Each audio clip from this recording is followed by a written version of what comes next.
everyone, and welcome to another video. Today I have the fourth installment of my book reviews videos for you guys. On this channel I do book reviews videos instead of monthly wrap-ups. I have quite a few books to talk to you guys about today. Some I liked, some I didn't. Let's get into it. The first book I want to talk to you about is Sisterhood Everlasting by Anne Bashars. This is the fifth and final installment in the Sisterhood of the Traveling Pants series. I started reading this series by accident. I didn't have an audiobook in my car, so I just picked it up from the library, and I absolutely love this series. I couldn't stop reading them after I got that one book, and I just kept going. This book was not an exception. I loved following the girls. This final book in the selection comes back to the girls when they're 29, 30-ish, and we just get to catch up with them, and it was amazing. I ended up giving this book a 3.5 out of 5 stars. I really enjoyed it.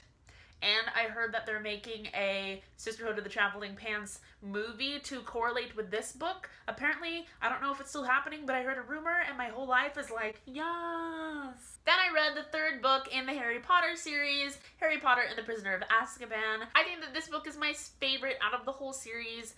It was the best to listen to. After a while, I had to start listening to the books on audiobooks because reading them just wasn't doing it for me. I loved the story. I liked what was going on and all that kind of stuff, and I ended up giving this one a 3.75 out of 5 stars. The next book I read was Water for Elephants by Sarah Gruen. I was a bit nervous when I picked this one up because I had watched the movie before, very long time ago, but I was still afraid that my memory would kick in right as I was reading the book. That didn't really happen, but I didn't really enjoy the book that much anyways. I guess the story was interesting, but it didn't really hook me on. Like, there was nothing about it that made me want to, like, jump up and down and have a party or anything like that. I gave this book 3 stars. It was meh.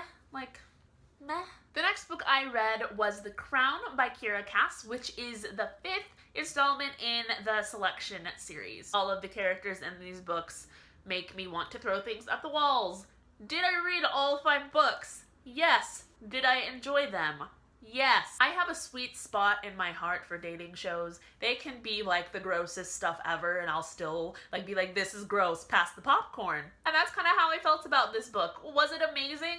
No.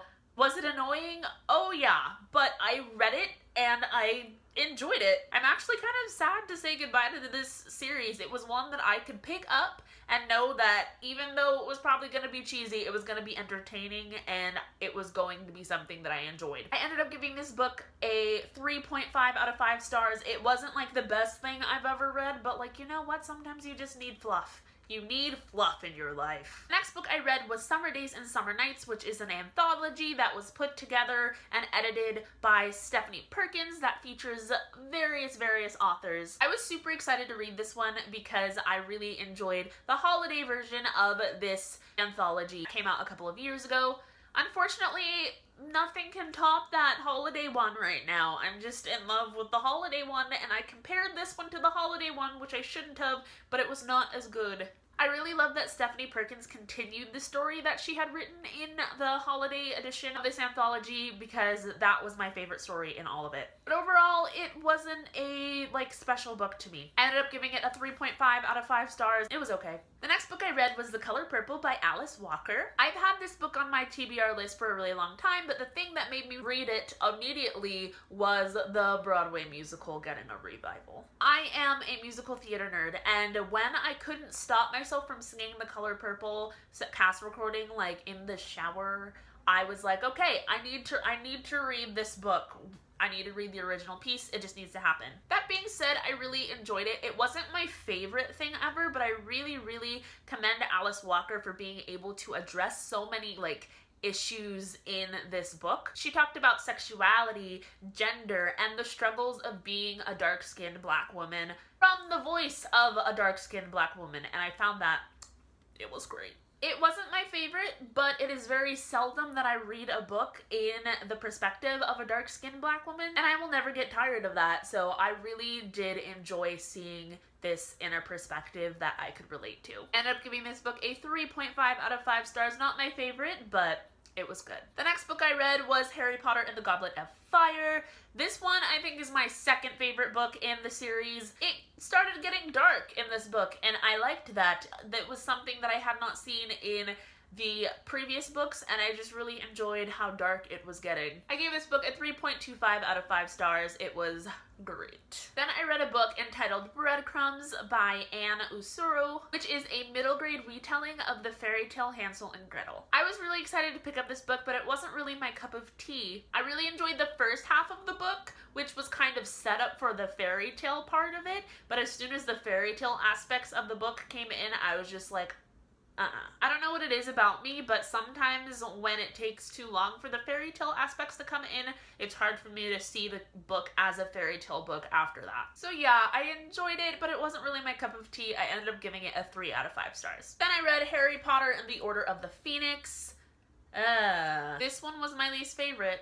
I did not enjoy this. Really, like, at all. Listening to this audiobook was kind of like pulling teeth for me. I wanted to stop, but I didn't because I was still on my Harry Potter challenge, 2K16, which turned into like months and months and months. I ended up giving this a 2 out of 5 stars. It just, I don't know, wasn't my cup of tea. I read The Circuit by Francisco Jimenez, which is a book about Jimenez and his family when they first came to America and how he experienced being in America as a migrant family. I found this really important to read. I read this with a class at school about children's literature, and this would be a really great book to read to children so that they can understand when people come to America how hard it can be. I ended up giving this book a 3 out of 5 stars. It was a great read, and I will most definitely be reading it to a future class. Then I read Harry Potter and the Half-Blood Prince.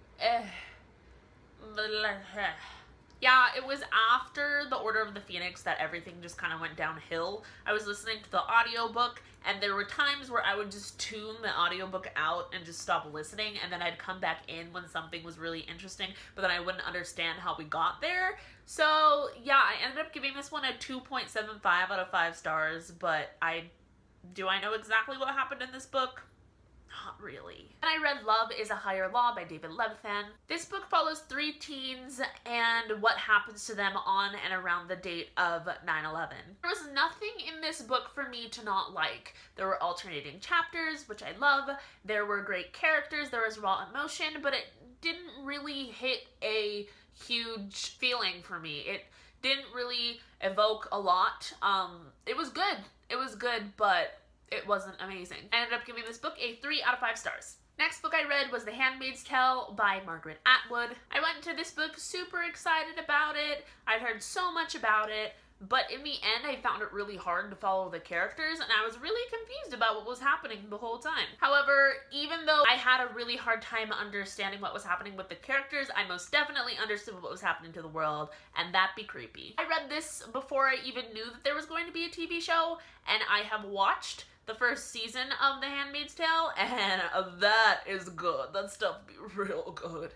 And after watching the TV show, I understand the story and the characters so much more. And I wonder if I would have read the book after I watched the TV show, if I would have liked it, but I don't know. I personally think it is better as a TV show, but that's just me. I ended up giving the book 3 out of 5 stars. Last book I read was Wonder by R.J. Palacio, which is a middle grade book about a young boy named Augie who has some face disformities and how he navigates his life with those. This is a really, really wonderful book. I most definitely think I will read it to future classrooms because I think it can really open kids to understanding why people may be different and how you shouldn't treat people differently just because they look different. I definitely think it would be important to read to a classroom, but for myself, it wasn't like the most amazing thing in the world. I ended up giving it a 3 out of 5 stars. It was great, but it wasn't amazing. Those are all the books that I'm going to talk about in this reviews video. Hopefully this video is not like 40 hours long. If you've read any of the books that I have talked about,